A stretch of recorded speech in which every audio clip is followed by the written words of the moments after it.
Greetings. Let's talk about populating the new earth. So the new earth is already here. It is a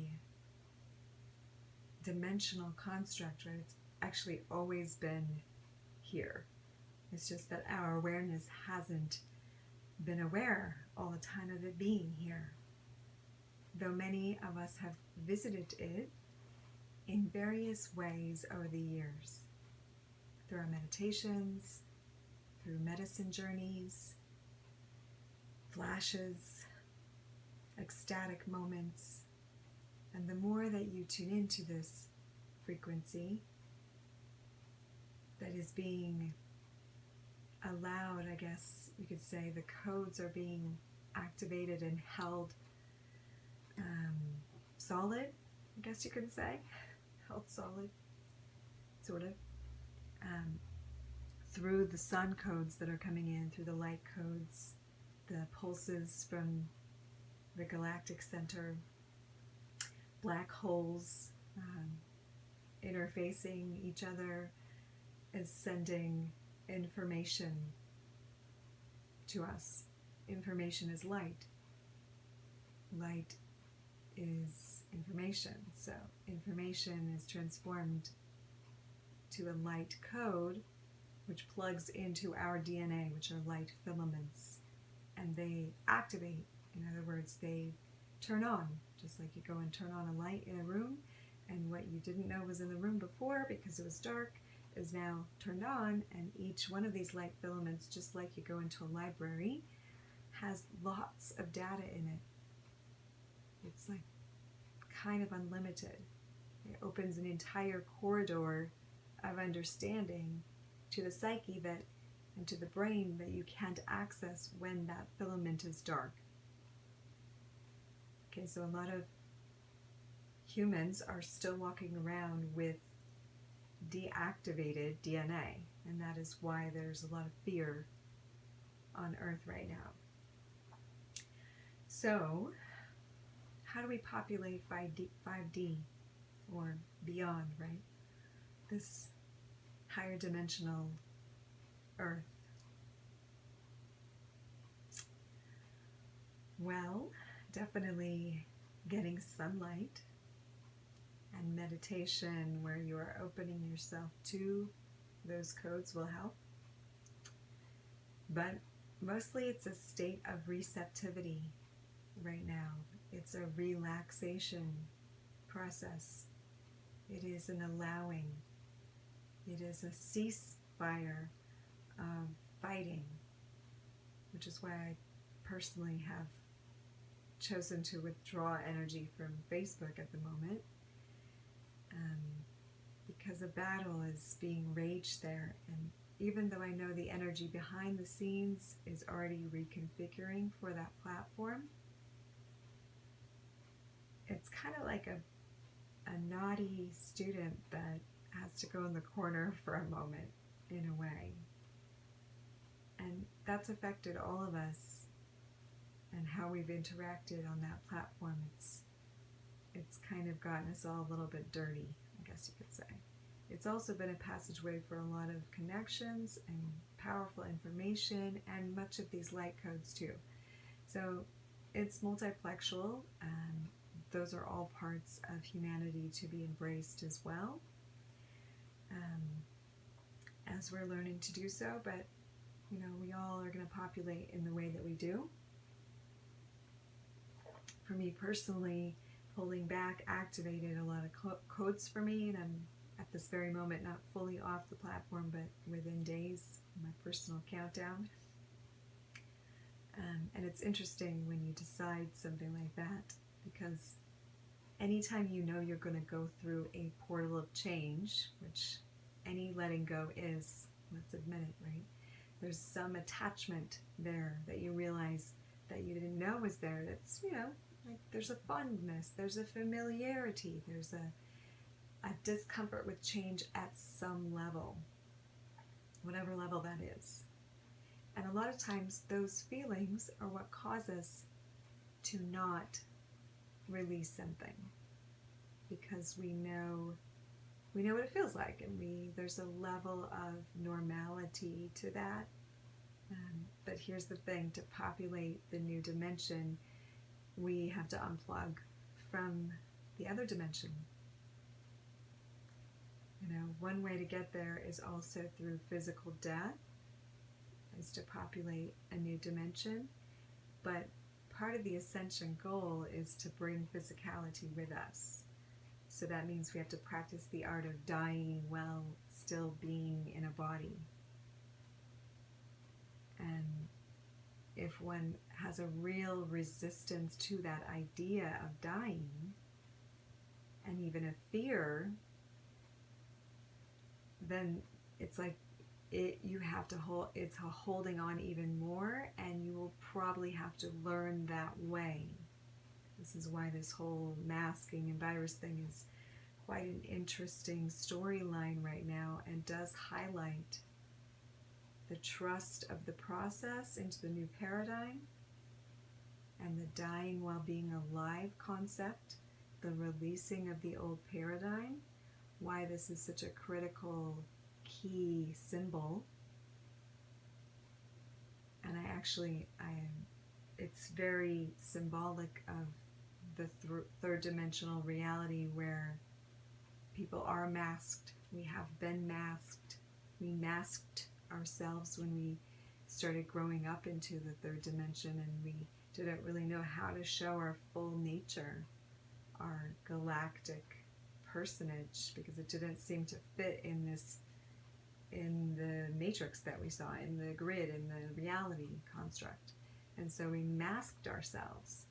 And a lot of the masking came unconsciously through a parent, or through education and schooling, through the movies that we watched. Little by little, this mask was put on so that we were acting out to fit in and to be able to run in this system. And some of it was needed.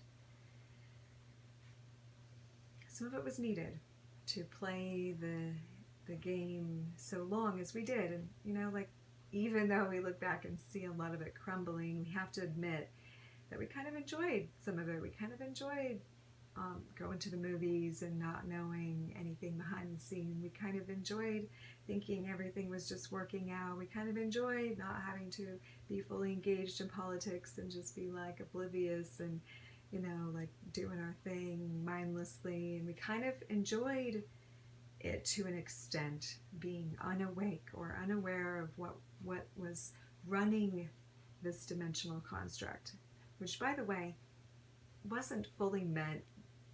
It's both. Everything happens for a reason, and there was a hijacking going on. But as with our cosmic nature, even if there's a hijacking, we have a higher order that is like a boulder falls in the river. That wasn't maybe the river's intention, but hey, boulders fall, and the river finds a way to go around the boulder. So reality that we've known has been hijacked. Okay, but we are galactic beings, so we're maneuvering around this thing, and the maneuvering takes some releasing of the old, just with honor, with calling it out. Sometimes we need to do that, and in order to allow the dissolve so that we can populate the next dimension fully. Otherwise, we're kind of like wavering between, right? We're going like in and out, in and out. It's kind of like if you do a medicine journey, and plant medicine, or psilocybin or something, and you can sometimes access your regular state, right? You can put a foot down in your regular state, and then other times you cannot. You are completely in the medicine. You are in that. And what the medicine really does is it removes the veils of perception that allow us to see what's always there. So that's why this time is so cool, is because that's happening to us just with light codes, just with presence, just with releasing the old reality. And if we don't, it can be very anxiety forming. It can be very depressing if we don't let go, because it's starting to stretch us now, because we're being beckoned. We're being called into the higher dimensions. And so if we're keeping on holding on to the lines of normal life like we used to know it, and that comfort and safety and construct, then it's causing discomfort in a new way. Like maybe it's uncomfortable to let it go, but it's going to become even more uncomfortable to not let it go. So whatever measures that are helpful to you, and you may discover it's not the same for everybody around you, but for me, I personally take a lot of bubble baths right now. And that sounds simple, but it helps me to relax. It helps me to go into that space of allowing. And stretching does that for me. Going in nature, taking walks, cup of tea. Laughter. You know, finding a way to just laugh really hard. And so there's that. And playing with children. These are all things, by the way, too, that relax your vagus nerve, that tone your vagus nerve, the main nerve that runs down the spine. And it's no accident that that's true. The vagus nerve is actually like the interface between dimensions for the body. Because you have life force energy, you have kundalini energy pumping in through the Sushumna channel, right? And Ida and Pingala channel, and Brahmi channel in the spine. And it's stepped down from there is your vagus nerve, the biggest nerve in your nervous system. So it's actually the interface nerve.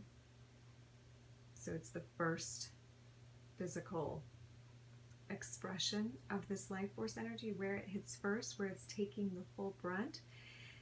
And if you have a very contracted vagus nerve, then you will feel anxious, you will be susceptible to viruses and other diseases in physicality. You might feel depressed, you might feel a tightness in your neck. And I notice this a lot, so I know it's not just from stressing, it's from the incoming frequencies, it's from the other dimension calling us in.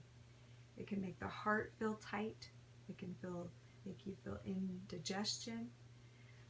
A simple way to tone the vagus nerve is toning or singing. Music, I like to drum.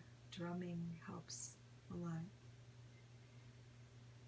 And just allowing sounds. So ya la la wa za za ya ya ya ya ya. And as you make sound, just imagine it going up and down your spine.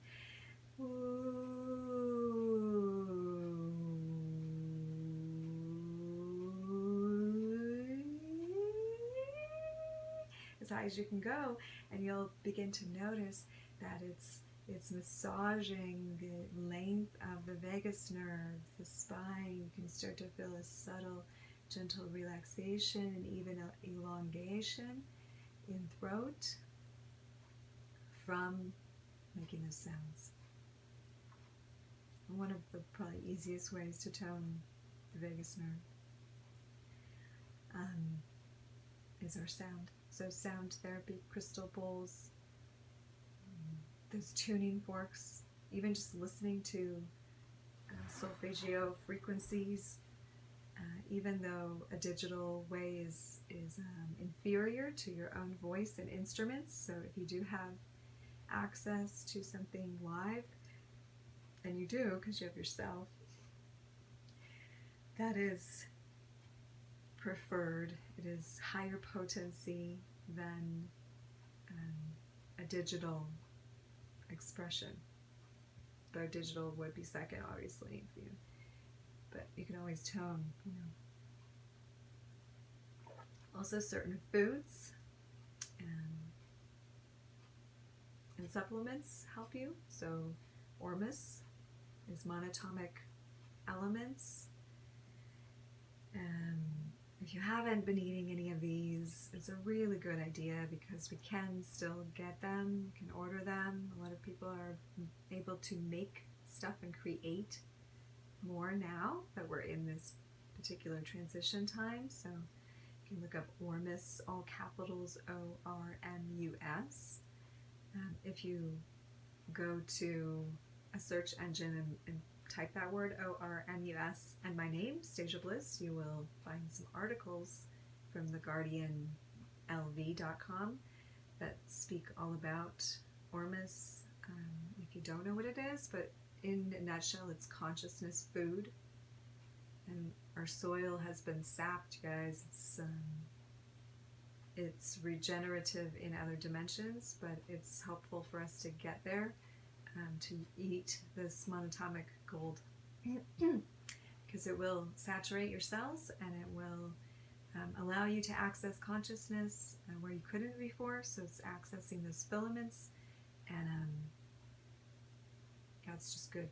It's good to take. So another helpful supplement is Shilajit, which actually has Ormus in it. It's like a black tarry goo full of fulvic acid that grows between the rocks in the Himalayas, and the monkeys eat it. But it's super high nutrient content, especially in specific minerals, and it's detoxifying to our cells, and it raises our consciousness too. So I recommend that as well. And I do have an article on that, I think, on basmati.com, Shilajit, if you want to read more about that.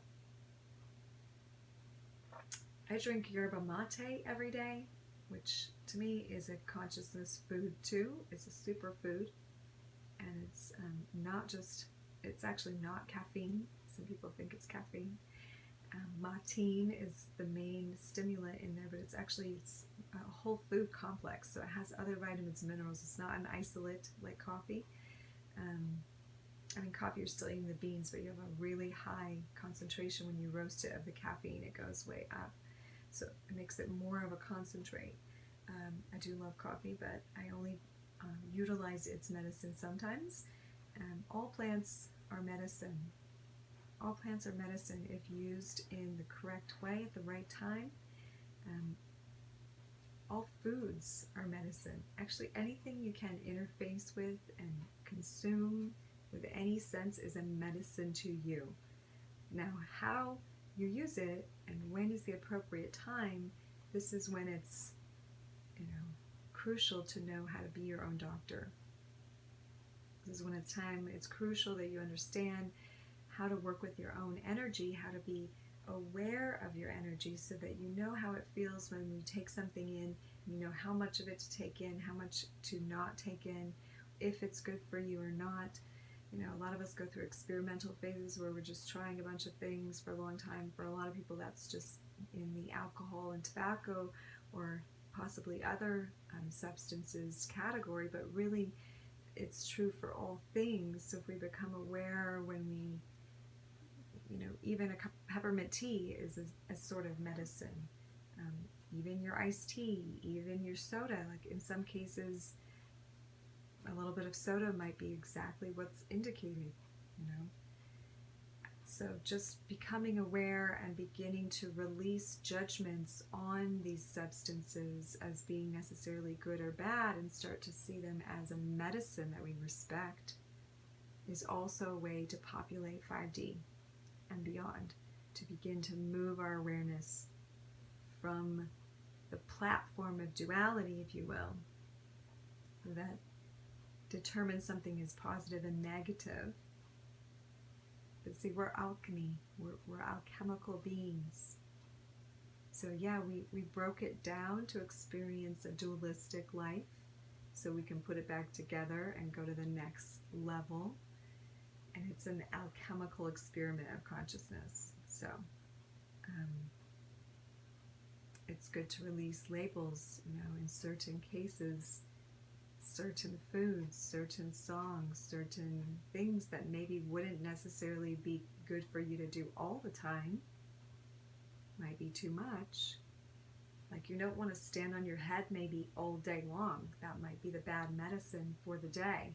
For 5 minutes, it can be extremely invigorating, bring lots of oxygen to the brain, but after a while, you start to lose blood in your toes and your legs, and finally your organs. Your head's going to be ready to explode if you're standing on your head all day. You know, that's just not the best medicine, but a little head standing is great. So this is where the Buddhist philosophy of moderation in all things, or the middle path, has, and other traditions have said this too. I mean, yoga by nature means to yoke, or to unify, which means to bring both poles together. Ida and Pingala, so they're working as one, the Sushumna channel in the body. So it's illustrated in our bodies and in the biology, like we actually need both sympathetic and parasympathetic nervous system in order for us to function. We couldn't just have one. You can't just have one side of the heart. You can't just have one side of the brain, or you lose very important functions. So this is the shadow work that so many of us have done, or maybe you've heard about if you don't know. That really means looking at what you haven't looked at, looking at the dark side, the negative polarity, and finding value in it. That's why a lot of the work that I do is with mental health. Conscious mental health says depression's not a problem. It just hasn't been looked at in the correct perspective, which is, this is part of consciousness trying to do something for you instead of resisting or calling it bad, hiding from it and wanting to heal from it. So these isolate it and cause it to distort away from our being. So if we can bring it home to us and go, okay, you're bringing me a gift, depression. Like a lot of people, when they go in depression, when I've been in depression, like it takes you so deep in yourself, it allows you to access corridors of your consciousness, ideas, creative inspirations from that dark, unknown space, that mysterious space that you couldn't otherwise access. So to honor that, to go into that, is to surrender to death while being alive. And it's good to have a shaman with you sometimes in those cases. It's good to have a coach sometimes when you don't know what the right medicine is, when you don't know how to listen to your body, when you haven't learned to trust yourself yet. But once you learn to trust yourself, once you learn that you can, that the wisdom's in here, then little by little you can surrender into that. And you can connect into God's source, divine source, and receive messages like I am getting right now. My stomach says, go eat something. I'm getting way into the ethers, so I'm going to go and ground myself with a little bit of fruit right now, probably first. So thank you for joining me. I will look forward to speaking to you again. Much love to you, and blessings.